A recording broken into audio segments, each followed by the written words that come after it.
Hey stranger, I wrote you a letter. I wrote this after I went to the Met. I sat down to write it at a daily pain. That's what I call le pain quotidien, the French chain of simple eats. Letters are old-fashioned, I know, but also kind of new because who writes you a letter on YouTube? Anyway, in the new African art wing, I really liked this sculpture of a couple, so I decided to make a little drawing of it. The male figure had a quiver for arrows on his back. On the woman's back, there was a little tiny baby holding on. So this was a portrait of the kind of gender roles Republicans long for.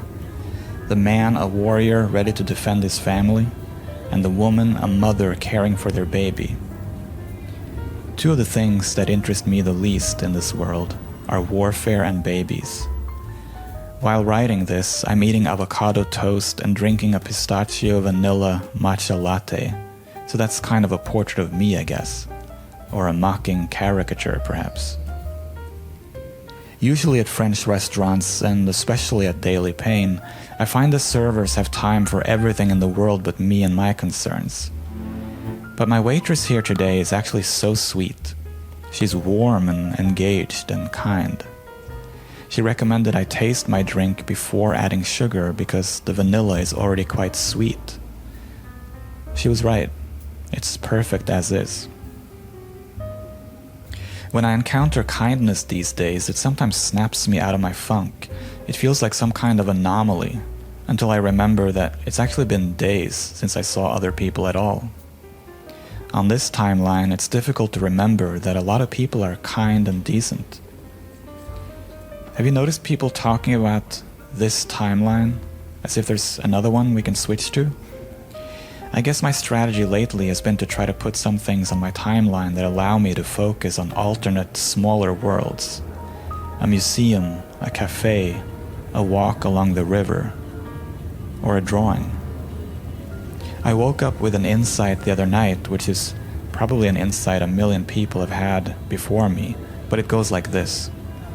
You can adjust how well the world is going by redefining the radius of the world. Or the diameter, I guess. In my dream, I was walking by this cat every day, and I realized the cat just stayed on this one quiet street corner. He seemed both occupied and unbothered in that way that cats do, an ear scanning for something that didn't seem to be there, a paw gesturing at nothing, a yawn and a stretch. To the cat, his entire world was this particular quiet street corner, which didn't change much regardless of what the headlines on the worst websites blared that day. A drawing is like that. There are edges to the paper, and that's where the world ends. I wonder, if I had a quiver on my back, what would I fill it with? Pens and brushes, maybe? In the time of quivers, people didn't have a constant stream of information about everything happening everywhere. The world was so much smaller. If atrocities were happening outside your field of vision, you might not know about them.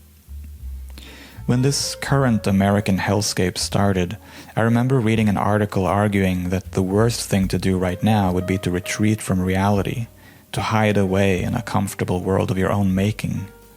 We have to engage with the world as it is, and we have to fight. Let me just turn the page here.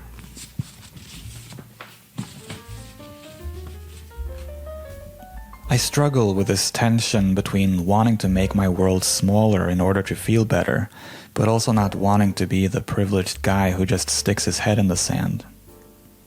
Sometimes I wonder if the entire enterprise of being an artist is sticking your head in the sand.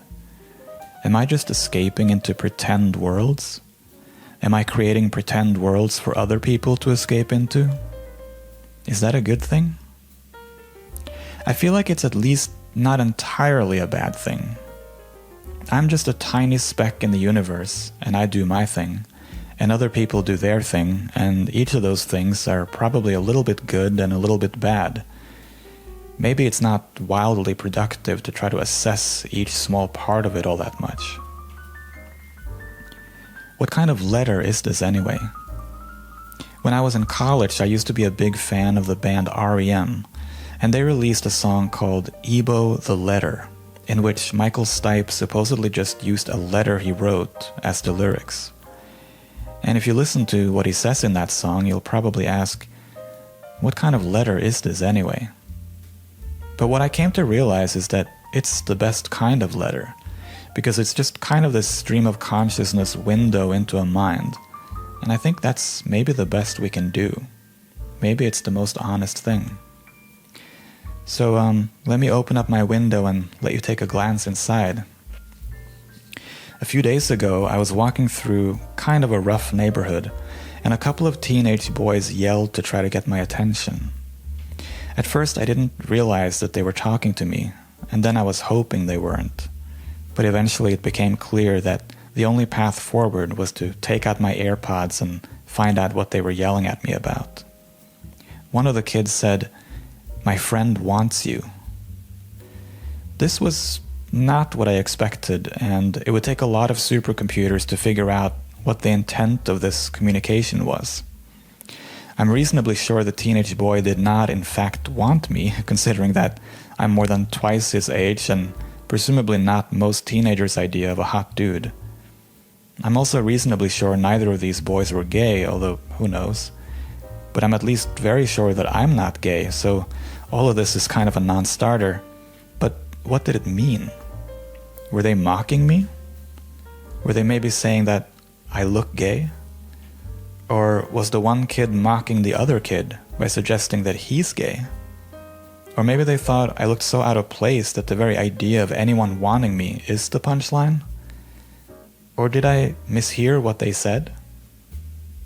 I just looked at them and smiled as if I was laughing with them, which seemed to mostly satisfy them as I walked away. Another time I walked by some kids and one of them said, "I like your jacket." I said thanks and thought I must look kinda cool today. But then that same kid came up to me again and said he thought my sunglasses were cool too. And this was when I became suspicious. Was this kid complimenting me or mocking me? It's funny that I can't tell.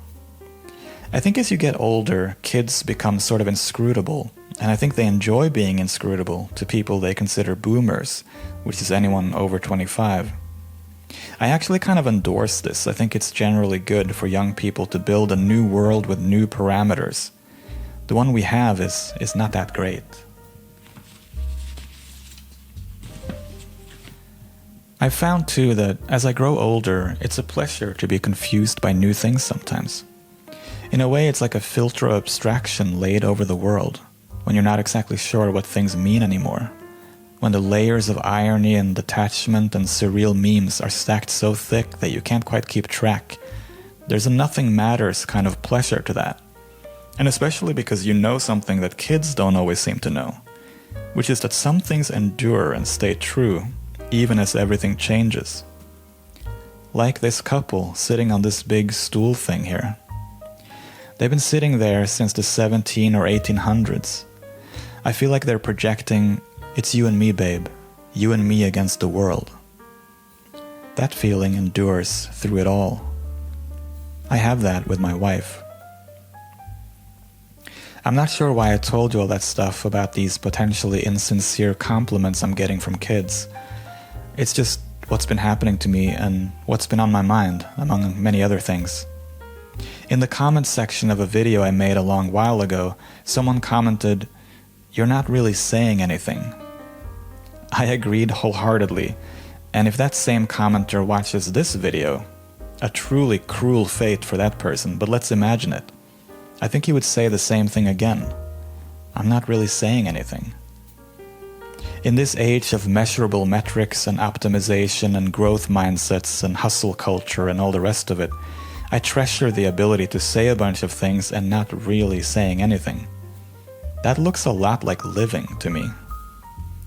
As someone who makes various artistic things for a living, and for pleasure as well, one of the few burdens I carry is this pressure to always have something to say. Your work is supposed to mean something. It's supposed to say something profound. And ideally nowadays, it should also hit you over the head with its message, and it should grab your attention immediately, even if those requirements are sometimes in tension with the goal of a deeper meaning.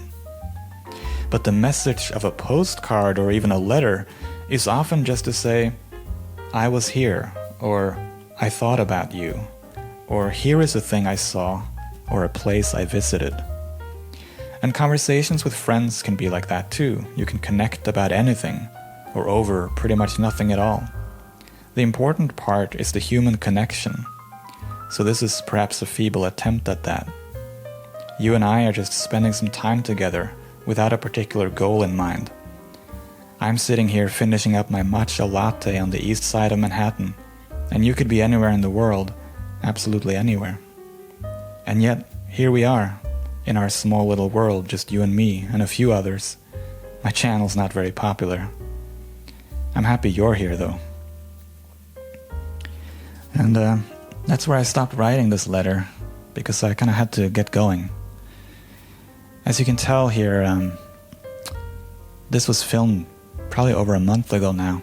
New York looked a little warmer. People are wearing summery or at least autumnal clothes. It's gotten colder now, and I'm actually thinking about going back to the Met today to draw some more, probably in that African section again. I'm probably not the first Western artist, am I, to be fascinated by African masks and figures. Anyway, thanks for sticking around and listening to me ramble. There's no point, and there probably won't be much of a point in the next video either. But I hope you like and subscribe and all that anyway. Link in bio, whatever people say. I'll see you again soon.